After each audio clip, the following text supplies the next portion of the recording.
Terima kasih pemirsa masih bersama kami di Halo Indonesia. Seorang dokter bernama Asnan Lelo asal Bukit Tinggi, Sumatera Barat justru dikenal sebagai dokter yang murah hati. Ia membuka pengobatan gratis untuk masyarakat yang membutuhkan. Tujuannya sangat sederhana, agar masyarakat di Kota Medan dan sekitarnya dapat menikmati fasilitas kesehatan dengan baik.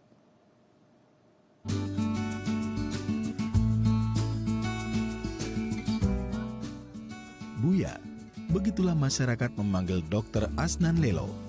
Dokter asal Bukit Tinggi, Sumatera Barat ini sebelumnya ingin bercita-cita menjadi seorang ahli nuklir. Namun Tuhan berkata lain, karena keinginannya tersebut berubah menjadi seorang dokter yang membuka pengobatan gratis. Salah satu guru besar di Fakultas Kedokteran Universitas Sumatera Utara ini membuka lebar rumahnya bagi siapa saja yang ingin berobat, sehingga siapapun bisa memeriksakan kesehatannya tanpa harus khawatir dengan biaya yang besar. Pelayanan mulia yang diberikan oleh Asnan Lelo ini pada akhirnya membuat seluruh lapisan masyarakat Kota Medan dan sekitarnya mampu merasakan pelayanan kesehatan secara optimal. Baginya, tugas mulia seorang dokter yakni dapat menjadi manfaat bagi setiap orang di sekitarnya tanpa harus mematok biaya yang tinggi, agar tidak ada lagi orang yang kesulitan memikirkan biaya berobat.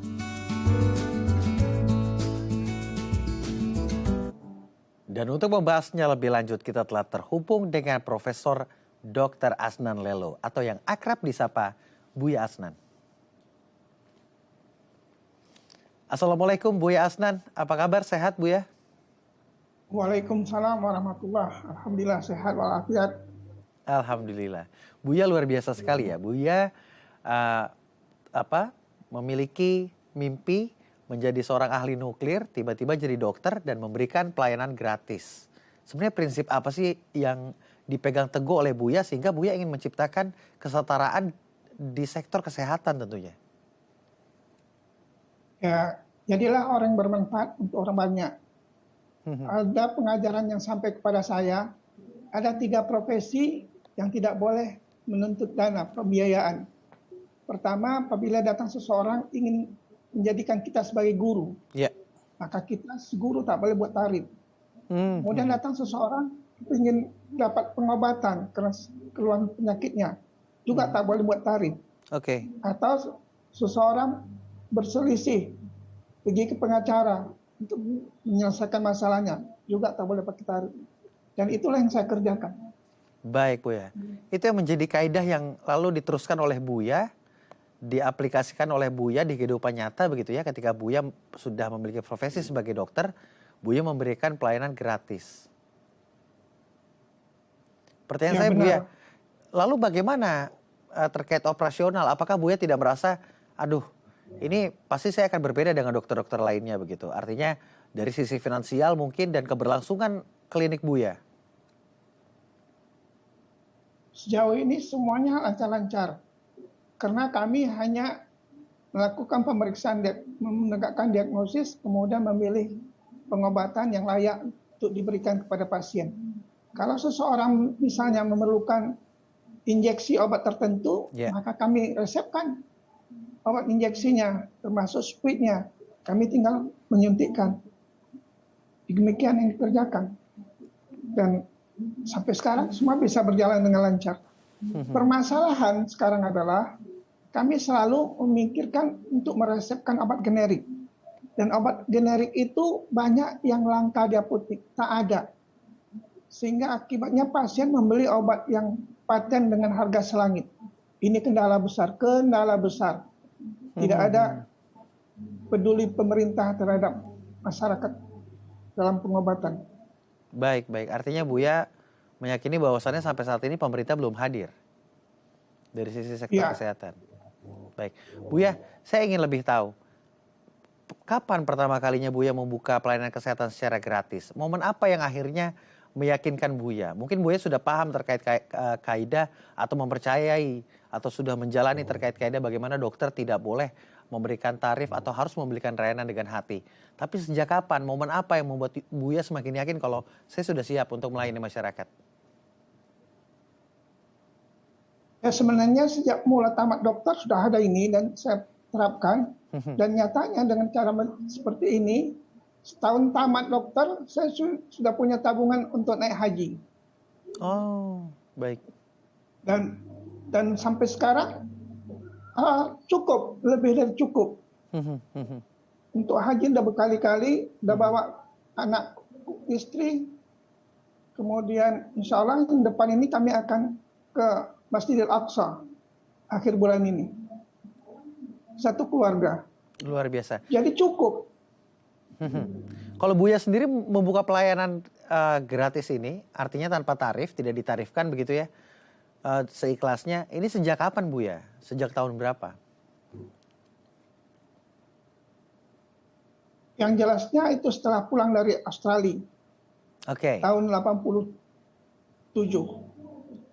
Momen apa yang akhirnya Buya meyakinkan diri untuk membuka layanan tanpa tarif?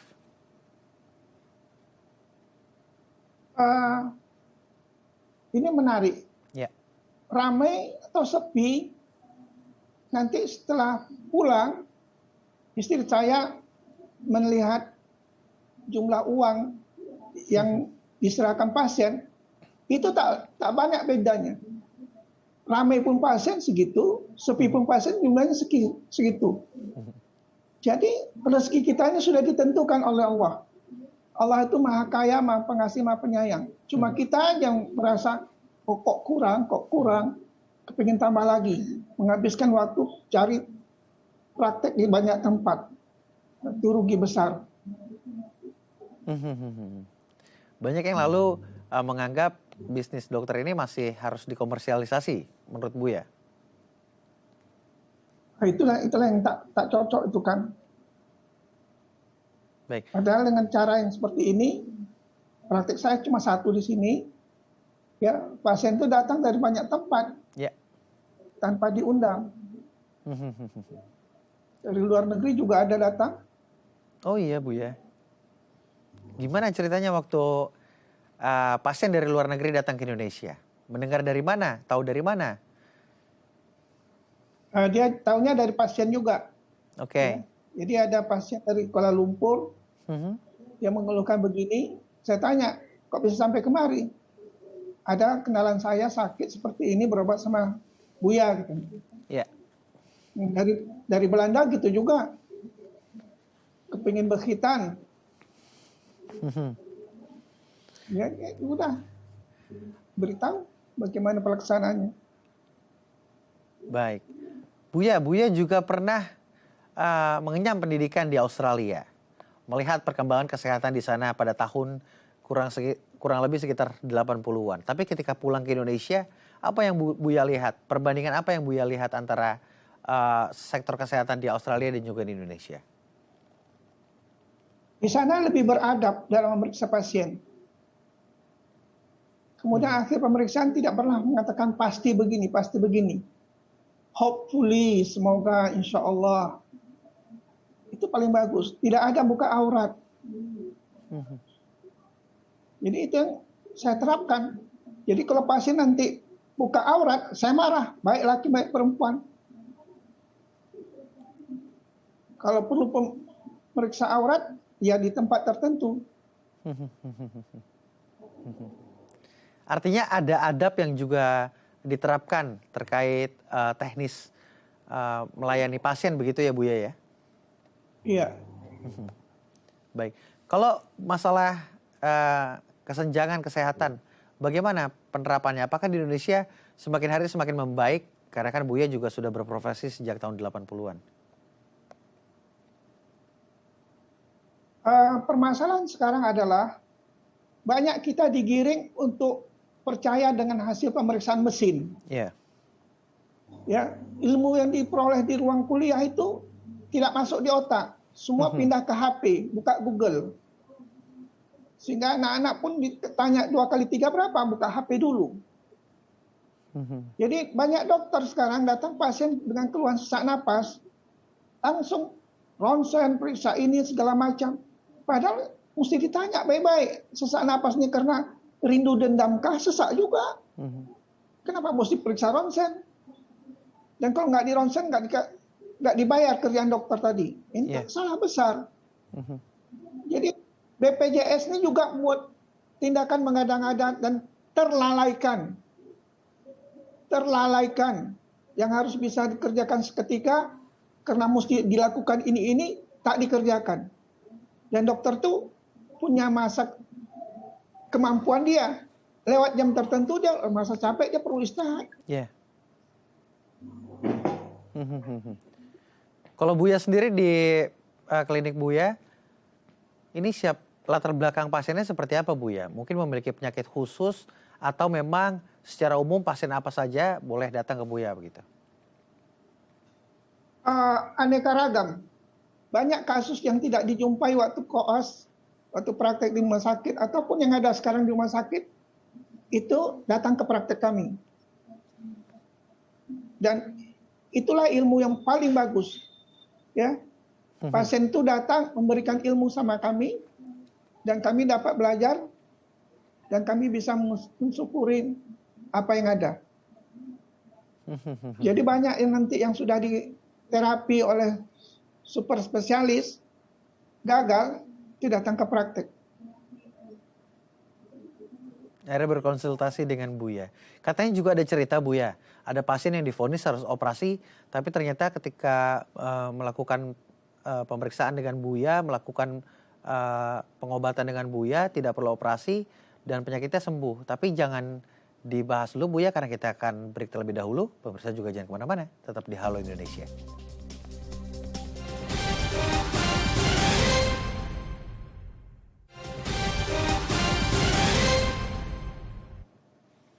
Terima kasih pemirsa, Anda masih menyaksikan Halo Indonesia. Dan kita lanjutkan perbincangan kita dengan Dr. Asnan Lelo atau yang akrab disapa Buya. Baik Buya, masih Ya, Akbar. melayani dengan hati, tanpa tarif begitu ya. Ini kan pasti menjadi pertanyaan besar begitu. Di mana industri kesehatan saat ini berlomba-lomba memberikan pelayanan terbaik dengan harga yang bukan lagi harga yang mungkin dapat dikatakan kadang-kadang mahal gitu Buya. Tapi Buya memberikan tanpa tarif. Nah, ini bagaimana sistemnya Buya? Bagaimana Buya menyampaikan kepada para pasien?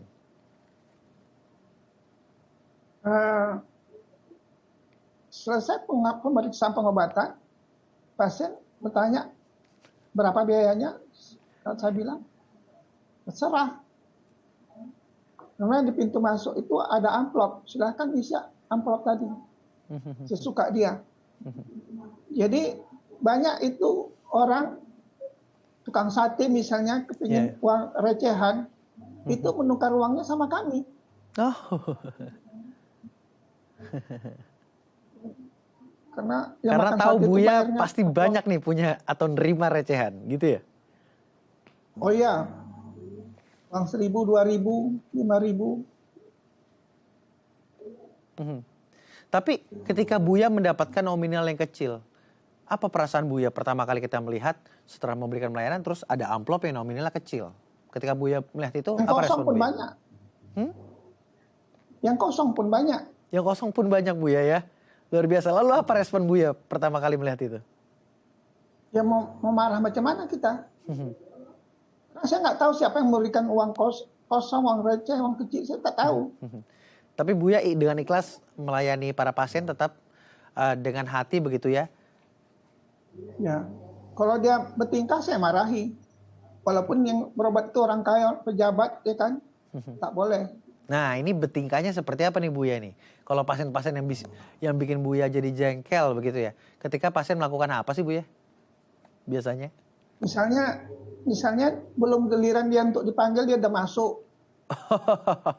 Tidak antri ya? Kemudian tidak ikut antrian. Kemudian dia bersikukuh dengan pendapat dia. Dan ya, kita bilang kami di sini cuma nolong orang. Kami hanya menolong orang yang mau ditolong. Buya memberikan pelayanan gratis tanpa tarif begitu ya? Memberikan pelayanan tanpa tarif maksud saya. Tapi harus tetap menaati peraturan-peraturan yang dilakukan oleh Buya. Nah Buya, ya. Katanya ada cerita unik. Ini ada pasien yang sudah divonis harus menjalani operasi. Tapi ketika melakukan pengobatan dengan Buya, ternyata tidak dan penyakitnya berangsur-angsur membaik. Ya ada, misalnya pasien kecacingan, banyak cacingnya di perutnya. Kemudian diperiksa oleh dokter lain dengan USG, katanya ada massa dan dipersiapkan untuk operasi besok pagi. Nah, kemudian ya periksa sama saya bilang ini bukan adalah tumor, ya ini cacing. Kasih obat cacing. Nah keluarlah cacing 1 baskom. Nah besok pagi dia mau dipersiapkan untuk operasi, si dokternya heran, kok kempes perut orang ini, kok nggak ada lagi masanya. Nah kenapa ini terjadi? Karena kita dokter sudah tak percaya lagi dengan pendidikan yang diajarkan guru tadi. Harus gunakan tangan, ladies hand, dan semua diserahkan pada USG. Ya. Aneh lah. Ada pasien batuk-batuk, itu dari Jawa, petinggi, batuk, dan berobat sama spesialis. Tidak sehat-sehat. Datang ke praktek, periksa semua normal. Saya katakan ini bukan ada bronkitis atau TBC apa segala macam. Ini kena kecacingan. Mana mungkin. Nah, resepkan obat cacing dengan cara pemberian yang tertentu. Habis itu hilang batuknya. Merepet dia sama anak buahnya di rumah sakit. Ini berobat nih direktur rumah sakit. Oke. Kalian kasih obat mahal, sama esok kasih obat cacing, hilang batuk. Artinya memang ada metode yang berbeda antara pengetahuan yang dimiliki oleh dokter-dokter lama, mungkin seangkatan Buya, dengan praktek yang dilakukan saat ini. Itulah yang saya katakan tadi. Sekarang ini banyak dokter menyerahkan isi otaknya ke mesin, ke Google. Padahal ilmu ini sudah ada sampaikan. Ada namanya larva migran.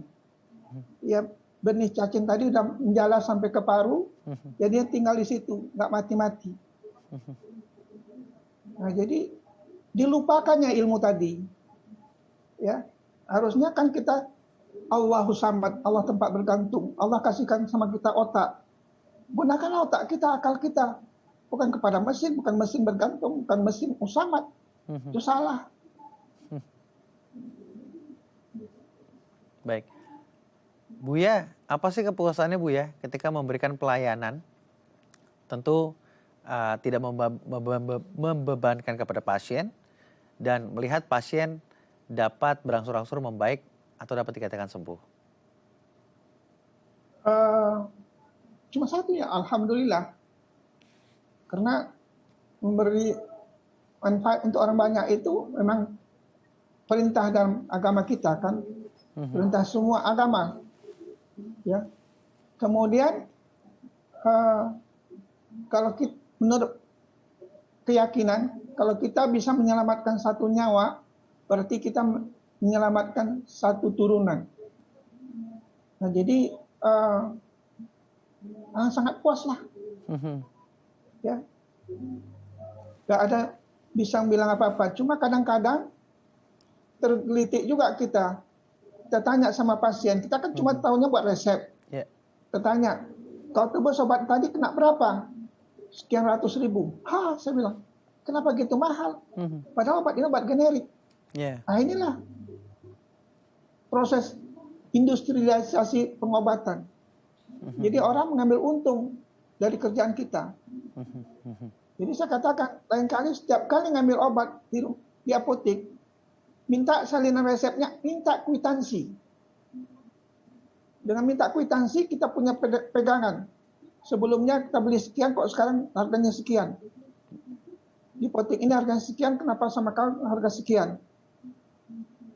Buat pasien itu lebih peduli dengan diri dia, dengan kesehatan dia, dengan kantong dia.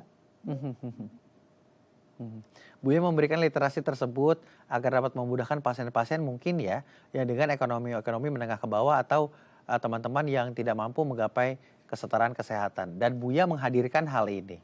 Memang apa sih tujuan Buya untuk berada di tengah masyarakat, memberikan pelayanan dengan tarif, pelayanan tanpa tarif maksud saya, dan menghadirkan atau menghapuskan kesenjangan di sektor kesehatan. Apa sih yang ingin Buya tunjukkan?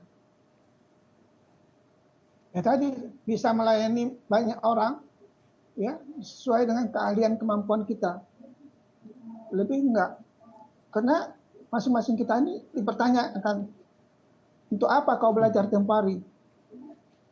Ngambil super spesialis tujuannya untuk memindahkan isi kantong orang ke kantong kita, itu tidak boleh. Ya. Jadi cari titel setinggi mungkin tujuannya untuk menerapkan ilmu yang kita peroleh.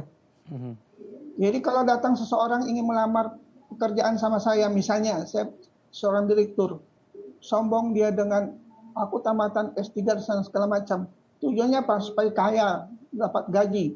Itu salah. Yeah. Kalau dia datang, aku ingin mengamalkan ilmuku, terima dia. Itu aja.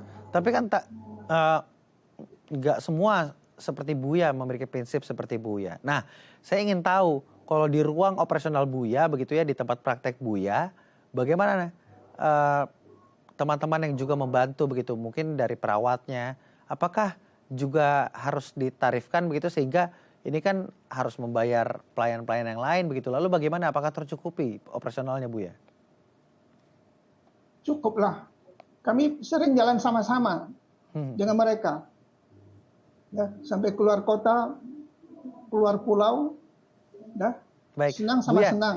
baik, Buya, terakhir Buya. Buya, Ya. apa yang ingin disampaikan kepada dokter-dokter saat ini atau yang ingin menjadi calon-calon dokter untuk tetap mengabdi kepada kesehatan, tentunya mengabdi juga kepada masyarakat?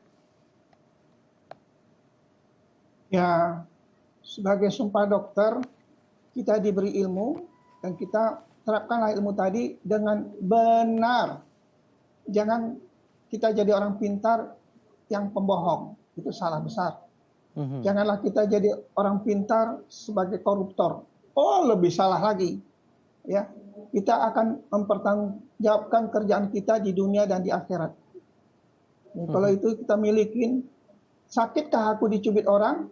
Jangan cubit orang. Sakitkah aku ditipu orang? Jangan tipu orang. Itulah pelajaran waktu hadir di Kanada. Di Kanada itu rumah kosong apa segala macam semua aman-aman. Baik. Jadi waktu jalan sama teman-teman lain gunakan van, dia ngisi minyak, dia isi sendiri. Kemudian kita bilang, kenapa nggak kita tancap aja, nggak usah bayar. Dia berlari membayar. Apa dia bilang? Kalian dari Indonesia kan? Dia kan orang Islam semua kan? Kau mau ditipu? Enggak kan? Anda hanya tipu orang. Itu aja. Itulah prinsip yang dipegang teguh oleh Buya. Buya, terima kasih telah berbagi bersama kami di Halo Indonesia. Semoga perbincangan kita dapat memberikan inspirasi, dapat menjadi contoh, dan juga tentunya Buya yang tidak menaruh tarif kepada pasien, semoga mendapatkan berkah berlimpah. Terima kasih Buya. Amin ya rabbal alamin. Selamat beraktivitas. Assalamualaikum. Waalaikumsalam warahmatullahi wabarakatuh. Mohon maaf lahir batin. Pemirsa, usai jeda kami akan mengajak Anda melihat pertunjukan Kucing di Medan, Sumatera Utara. Informasinya akan kami sajikan sesaat lagi. Tetap di Halo Indonesia.